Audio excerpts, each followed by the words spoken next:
This week is the beginning of Hanukkah. At least it is for this year. It seems to move around an awful lot from year to year. Anyway, as a Jewish wrestling fan, it always makes me proud to see my fellow Hebrews and Shebrews succeed in the world of professional wrestling.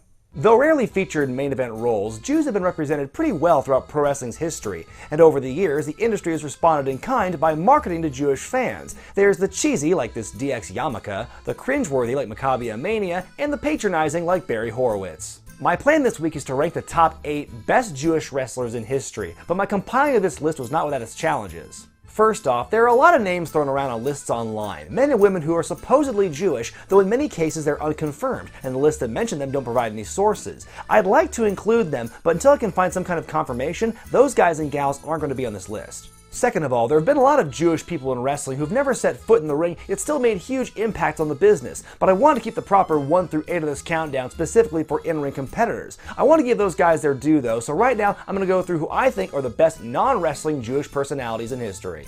You can't talk about influential Jews in wrestling without talking about Sam Muchnick, legendary promoter of the St. Louis territory and one of the founding fathers of the National Wrestling Alliance. Serving 2 terms as NWA president for a combined 25 years, Muchnick was one of the most forward-thinking promoters of his time, discovering and grooming top talent such as the Funks, Ric Flair, Johnny Valentine, Gene Kiniski, and more. His long-running Wrestling at the Chase program was one of the most popular TV shows in St. Louis, while also broadcasting across the country, helping give the stars of the NWA a massive audience. Wrestling as we know it today wouldn't be where it is without the influence of the NWA, and the NWA wouldn't have reached the heights it once did if it weren't for Sam Muchnick's hold on the organization. From promoters to managers, we move on to Ernie Roth, better known as the Grand Wizard, who is best known for his time in the WWF in the 1970s. Considering his Jewish heritage, the irony of being named after a Ku Klux Klan leader was pretty rich. With one of the loudest looks in the history of the game, he was one of the first managers to utilize underhanded tactics to help his wrestlers win, the same kind of tactics that are used to this very day. A lesser-known manager from around this time period was Eddie Creechman, based out of Montreal's International Wrestling in the 70s and 80s, with the occasional stint in Detroit. Complete with sunglasses, a cigar, and a big old Star of David around his neck, he personified the classic archetype of a sleazy wrestling manager. He and the Grand Wizard actually shared some screen time together in the movie I Like to Hurt People. Managers, one current, one former. You're the former manager with a Sheik. I'm nervous! I'm crazy now! And we've got the 2 managers going at it, ladies and... Only in wrestling will you see a pair of Jewish men arguing over an Arab man. But for modern fans, possibly the biggest non-wrestling Jewish personality has to be Paul Heyman. Booker, manager, hype man, hustler, the man who made ECW a household name and whose creative mind led to some of the most interesting characters and storylines of the last 25 years, Heyman is also one of the best orators in the history of the business. This was a tough call, but I'm only going to put Diamond Dallas Page here as an honorable mention. The multiple-time WCW champion and current miracle worker for guys like Jake Roberts, Scott Hall, and Mick Foley does have some Jewish heritage, but in a video he did years ago with TMZ, I feel like DDP kind of disqualified himself. My real last name was Falkenberg. So you Jewish? Yeah, I wasn't, but I'm not. Actually, my great-grandmother was, but that doesn't count. Assimilation is our people's biggest enemy. I know. Now this man's not going to be on the main list either, but he is deserving of praise on his own as an honorable mention. That man is Andy Kaufman, comedian, actor, wrestler of women, and part of a classic feud with Jerry Lawler. If you want to know more about his contributions to the sport, check out this other countdown I did earlier in the year. Okay, with those guys out of the way, let's move on to the proper top 8. Number 8, Raphael Halperin. Raphael Halperin, who passed away 6 years ago, spent the last several years of his life as an Orthodox rabbi, but before becoming a teacher of Judaism, he was one of the most legitimate athletes of his day.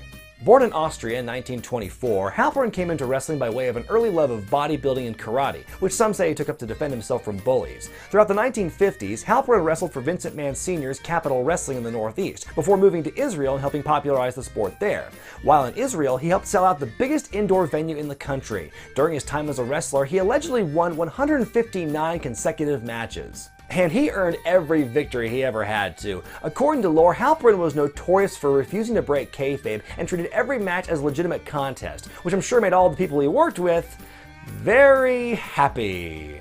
After retiring from wrestling, Mr. Israel would go on to become a businessman, an advocate for fitness and nutrition, an author, and later a rabbi. He was so opposed to working on Shabbat, the Jewish day of rest, he helped develop a credit card that would be inoperable on Saturdays, which means you wouldn't be able to use that card to buy tickets to a wrestling show that ran on Shabbat. Feh! Number 7, Colt Cabana. Arguably the most popular Jewish independent wrestler of our era, Colt's taken his brand of comedy wrestling and turned it into an art form all its own. Getting a start in Chicago, Cabana got his biggest break working for Ring of Honor in 2002 and forming the Second City Saints with CM Punk and Ace Steel. His work on the independent scene eventually got him signed to WWE in 2007 as Scotty Goldman. Hey Brian, you know we don't talk about Goldman. Since his release from WWE, Cabana's career has only gotten stronger, working on a consistent basis across the country and around the world. The man behind the mask of Matt Classic and Wrestling Society X and Chikara, and the host of the critically acclaimed The Art of Wrestling podcast, Colt's probably best known for his comedic escapades in the squared circle, but that doesn't mean he can't wrestle a legitimate match, as he proved in his feud with Adam Pearce in 2011 to become a two-time NWA World Champion. Number 6. Medusa. As one of the most influential American women in wrestling and one of the few Jewish women to achieve success in the business, Medusa has definitely earned a spot in this list. Debuting in the 1980s, Medusa first made her name in the AWA, where she would become the first woman to be named PWI's Rookie of the Year. She would also become the first foreign wrestler to sign a deal with All Japan Pro Wrestling before working for WCW and eventually the WWF, where she would achieve her largest amount of mainstream fame as Alundra Blaze. Essentially carrying the company's women's division for the mid-90s, she waged war with women such as Bull Nakano and Rhonda Singh, also known as Bertha Faye. Medusa made huge waves in late '95 when she threw the WWF Women's title belt into a trash bin on an episode of Nitro. She remained with WCW on and off before it was eventually bought out by the WWF. In that time, she became the first woman to hold the WCW Cruiserweight Championship before losing it to Ed Ferrara doing a Jim Ross impression, but that part's better left unsaid. Fast forward to 2015 when she was inducted into the WWE Hall of Fame. For helping inspire a generation of female wrestlers, that makes Medusa one heck of a mensch. Number 5. Raven. Whether you call him Scotty Flamingo, Johnny Polo, or Raven, there's no doubt that this man's left an indelible mark on professional wrestling over the last 30 years. As mentioned before on this show, Scott Levy's worn many hats in his career. He's wrestled, managed, done commentary, and has even played a role in creative teams. His greatest success came when his Raven character first burst onto the scene in ECW in 1994. He immediately turned heads with his unique look, his well-crafted promos, and his involvement in some of the most interesting storylines and feuds at the time. Daddy, you're drunk. Now I worship Raven. Raven would go on to have more success in WCW as the leader of the Flock, though he was never put in the main event scene like he was in Philadelphia. And as for his time when he came back to the WWF in 2000, well, yeah.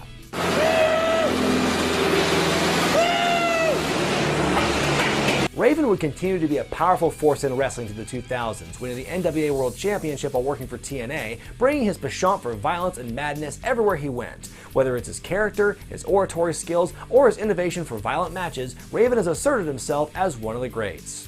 Number 4. The Malenko family.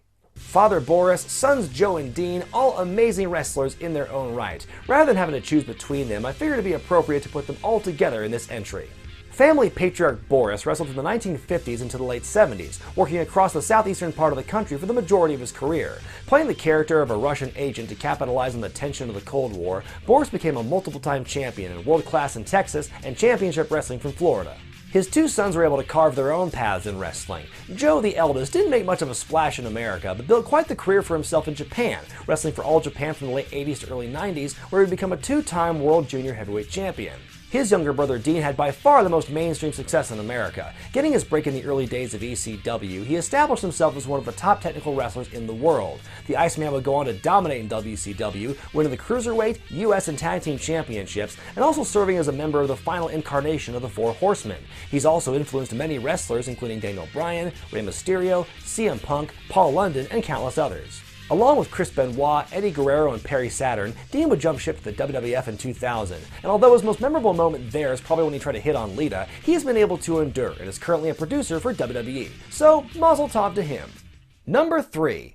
Abe Jacobs. Following in the footsteps of fellow New Zealander Pat O'Connor, Abe Jacobs traveled to the US in the late 1950s in search of fame and glory in the ring. And although he was never a world champion like O'Connor, he was able to forge his own legacy as one of the top Jewish athletes of his day.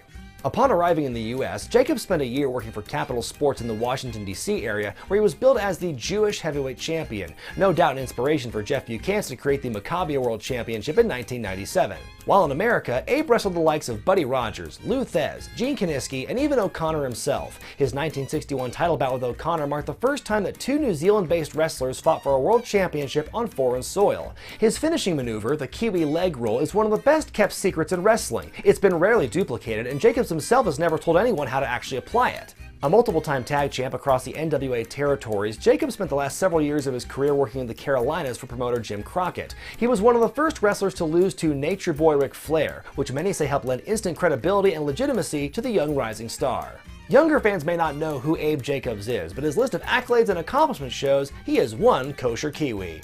Number 2. Goldberg. Let's be honest, Goldberg is not now, nor was he ever a great in-ring technician. He was never that great on the microphone either, but when it came to presence, mystique, and overall badassery, in the late 90s there were few who could match him.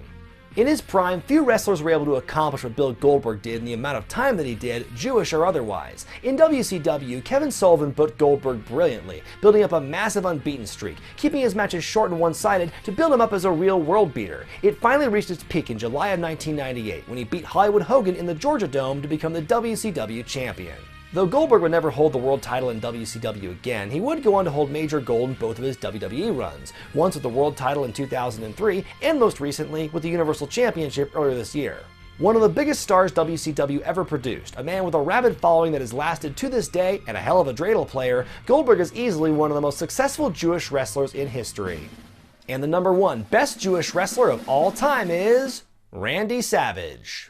Yes, it may surprise some of you that the Macho Man was Jewish through his mother's side, as is his brother Lanny Poffo. In the Jewish faith, being born to a Jewish woman means you're Jewish no matter what. I don't know if I need to go into detail as to why Savage is the best wrestler on this list. Lord knows I've talked about plenty before. Not only did he pioneer a unique in-ring style that combined technical and high flying with a little bit of mishegas, he also had one of the most memorable and iconic voices in the history of not just wrestling, but pretty much life itself. I am the cream, the cream of the crop. One of the best Intercontinental champions of all time, a 2-time WWF champion, and a 4-time WCW champion, Savage is known for his legendary bouts with Ricky Steamboat, Hulk Hogan, The Ultimate Warrior, Diamond Dallas Page, and Dennis Rodman. Kidding, don't kvetch. While he is undoubtedly one of the best wrestlers in general, with only one minor blemish on his record, the Macho Man Randy Savage is my pick for the best Jewish wrestler of all time. Who do you think has the chutzpah to belong on this list? Let me know in the comment section below. Be sure to thumbs up this video if you like it, subscribe to Wrestling with Regret, and buy the t-shirts at ProWrestlingTees.com. I'm Brian Zane, and Shalom, y'all!